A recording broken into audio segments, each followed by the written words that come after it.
Hello साथियों, आज हम माननीय सुप्रीम कोर्ट का बहुत ही महत्वपूर्ण निर्णय लेकर के आए हुए हैं। दहेज एक्ट से संबंधित है, जिसमें माननीय सुप्रीम कोर्ट ने कहा है कि धारा 498A के प्रावधानों का व्यापक स्तर पर दुरुपयोग हो रहा है। तो जिन साथियों ने अभी तक हमारे चैनल को सब्सक्राइब नहीं किया है, हमारे चैनल को जरूर सब्सक्राइब कर लें और वीडियो पसंद आए तो बेल आइकन बटन भी दबाएं और कमेंट करें, लाइक करें, शेयर भी करें।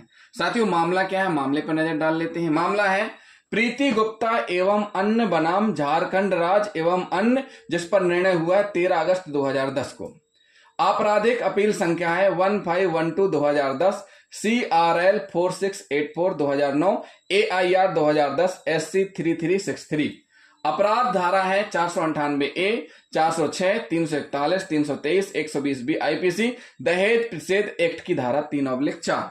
साथियों, जो शिकायतकर्ता है, शिकायतकर्ता की शादी कब हुई थी? शिकायतकर्ता की शादी हुई है 10/12/2006 को। कब हुई शादी? 10/12/2006 को। और शादी के तुरंत बाद शिकायतकर्ता अपने पति के साथ मुंबई में शिफ्ट हो गई, वहीं जॉब करने लगी। उसके बाद 16/3/2007 को रांची एक त्योहार में, गणगौर त्योहार में वह आती है और एक सप्ताह रुकती। उसके बाद 24/3/2007 को वापस मुंबई चली जाती है। दिनांक 8/7/2007 को शिकायत दर्ज कराई जाती है। आरोप है लग्जरी कार की मांग और रांची में उत्पीड़न। इसमें होता क्या है, मामला जो कायम होता है, मामला कायम होता है किसके खिलाफ? पति कमल पोद्दार, ससुर प्यारे पोद्दार, सास सुशीला देवी, अविवाहित देवर गौरव और अविवाहित ननंद प्रीति गुप्ता और प्रीति अग्रवाल के खिलाफ मामला कायम होता है। साथियों, मामला कायम होने के बाद मामला रांची न्यायालय में चलता है। उसके बाद मामला पहुंचता है हाई कोर्ट में। हाई कोर्ट से भी दोष सिद्धि बरकरार होती है। फिर मामला आता है सुप्रीम कोर्ट में। माननीय सुप्रीम कोर्ट में जब मामला पहुंचता है तो माननीय सुप्रीम कोर्ट के द्वारा अपील स्वीकार की जाती है और माननीय सुप्रीम कोर्ट ने जो तर्क दिए हैं वो हम आपको इस निर्णय में बताएंगे। माननीय सुप्रीम कोर्ट ने कहा कि शिकायत के कथनों और शिकायत दर्ज करते समय दर्ज किए गए सभी गवाहों के बयानों पर बहुत सावधानी से विचार किया गया है। जो बयान है गवाहों के और शिकायत के कथनों और शिकायत दर्ज करते समय दर्ज किए गए सभी गवाहों बयानों को बहुत सावधानी से विचार किया गया है। शिकायत में अपीलकर्ता ननद प्रीति गुप्ता और प्रीति अग्रवाल के खिलाफ कोई विशेष आरोप नहीं है। घटना के समय उस स्थान पर अपीलकर्ता नहीं थी। जिस समय घटना घटित हुई उस समय अपीलकर्ता उपस्थित नहीं थी। 498A IPC के प्रावधान, जो कि नए कानून में BNS की धारा 85 में वर्णित है, किसी महिला के पति या पति के नातेदार द्वारा उसके प्रति क्रूरता करना। इसका मतलब यह हुआ कि उस महिला को जानबूझ करके परेशान करना जिससे महिला आत्महत्या करने के लिए प्रेरित हो, और या उस महिला को इतना प्रताड़ित किया जाए कि वह जीवन, अंग, स्वास्थ्य, मानसिक और शारीरिक रूप से गंभीर क्षति या खतरा करने की संभावना हो।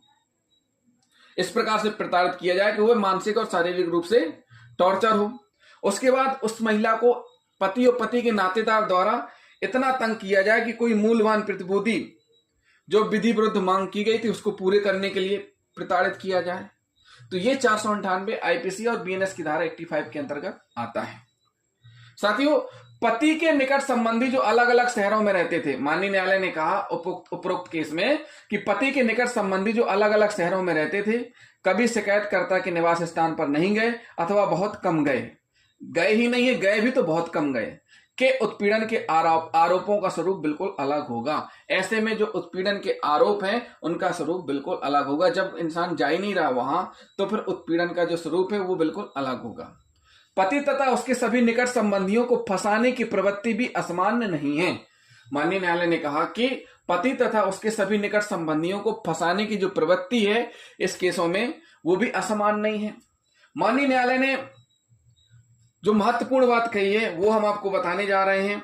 माननीय न्यायालय ने कहा है कि माननीय न्यायालय ने धारा 498A और वर्तमान में BNS की धारा 85, जो अभी नया कानून बना है उसमें धारा 85 में वर्णित है, के प्रावधानों पर पुनर्विचार किए जाने के आग्रह के पूर्व ही विधि आयोग से इस धारा के दुरुपयोग को रोकने के लिए उपचारात्मक उपाय सुझाने का आग्रह भारत के विधि सचिव पत्र दिनांक 1/9/2009 के द्वारा कर चुके थे। अतः विधि आयोग ने उपरोक्त पत्र और प्रीति गुप्ता के निर्देश के आलोक में भारतीय दंड संहिता के अंतर्गत अपराधों के समन विषय पर विचार किया है।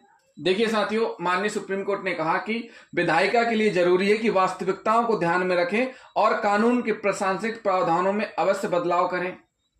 और साथ ही साथ माननीय न्यायालय ने कहा कि फैसले की एक प्रति विधि आयोग और भारत सरकार के केंद्रीय विधि सचिव को भेजें, जो इसे माननीय विधि एवं न्याय मंत्री के समक्ष रख सकें, ताकि समाज के व्यापक हित में उचित कदम उठाए जा सके। क्या किया जा सके? समाज के व्यापक हित में उचित कदम उठाए जा सके। और इस धारा के प्रावधानों का व्यापक स्तर पर दुरुपयोग हो रहा है। पति के साथ उसके सभी नजदीकी रिश्तेदारों को भी मामले में घसीटा जा रहा है और पुलिस भी गिरफ्तारी करने में फुर्ती दिखा रही है। परिणामतः न्यायालय के समक्ष मामले भी अप्रत्याशित रूप से बढ़ रहे हैं। अतः न्यायालय ने विधायिका से धारा 498A के प्रावधानों पर व्यापक सामाजिक हितों को ध्यान में रखते हुए पुनर्विचार करने का आग्रह किया था। 243वीं रिपोर्ट में निम्नलिखित सिफारिशें की गई हैं।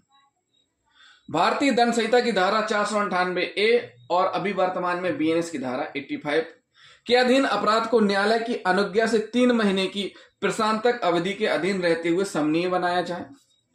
अपराध को अजमानती बने रहने दिया जाए, फिर भी मनमानी और अनपेक्षित गिरफ्तारियों के विरुद्ध सुरक्षाएं और जो नोटिस दिए जाने का प्रावधान है CRPC की धारा 41 और 41A में अधिकथित शर्तों के भाव और भावना से कड़ाई से पालन करने, ऐसी प्रकृति के मामलों में पुलिस को संवेदित करने में निहित है।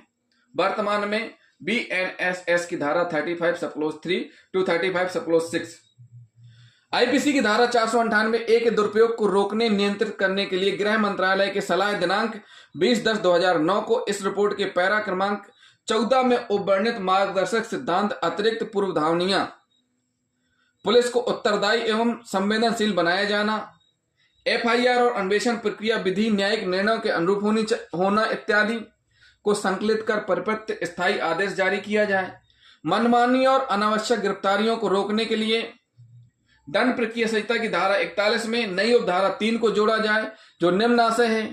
धारा 3, जहां धारा 41 एक खंड B में निर्दिष्ट प्रकृति की सूचना IPC की धारा 498 के अधीन अपराध किए जाने के संबंध में प्राप्त होती है, वहां पुलिस अधिकारी गिरफ्तारी की सख्ती का अवलंब लेने के पूर्व पक्षकारों के बीच पुनर्मिलन के कदम उठाएगा और 30 दिनों की अवधि तक इसके परिणाम की प्रतीक्षा करेगा, जब तक कि तथ्यों से यह न पता चलता हो कि धारा 498A के स्पष्टीकरण के अधीन खंड A अधीन आने वाले प्रवर्धित क्रूरता की गई है और धारा 41 खंड A में निर्दिष्ट कारणों में से एक कारण से ऐसे मामले में अभियुक्त को गिरफ्तार करना आवश्यक है।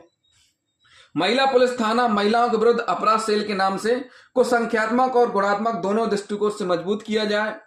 धारा 498A के मामलों में अंतर्वलित अनवासी भारतीयों के पासपोर्ट यंत्रवत जब्त न किए जाएं और इसके बजाय भारी रकम के बंधपत्र और प्रतिभूतियों पर बल दिया जा सकता है। अभियोजन और न्यायपालिका को भारतीय दंड संहिता की धारा 498 के अधीन मामलों के शीघ्र निपटान पर विशेष ध्यान देना चाहिए। तो इस प्रकार से माननीय सुप्रीम कोर्ट ने दिशा निर्देश दिए और विधि आयोग को फैसले की एक प्रति भेजी ताकि इस पर कदम उठाए जा सके और 498A के तहत होने वाले दुरुपयोग को रोका जा सके और इस पर बदलाव हो सके। तो साथियों, जिन साथियों ने अभी तक हमारे चैनल को सब्सक्राइब नहीं किया, हमारे चैनल को जरूर सब्सक्राइब कर लें।